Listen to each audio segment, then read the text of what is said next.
Okey, Assalamualaikum dan salam pengakap.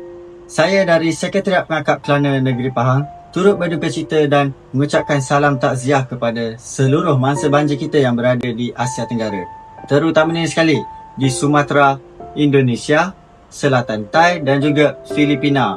Jadi, salam sahabat dari Malaysia. Jadi sekarang, kami dari Sekretariat Pengakap Kelana Negeri Pahang ingin mengadakan lagi program misi kemanusiaan iaitu ASEAN Hope kepada seluruh ahli pengakap di Malaysia yang ingin menyertai misi kemanusiaan ASEAN Hope.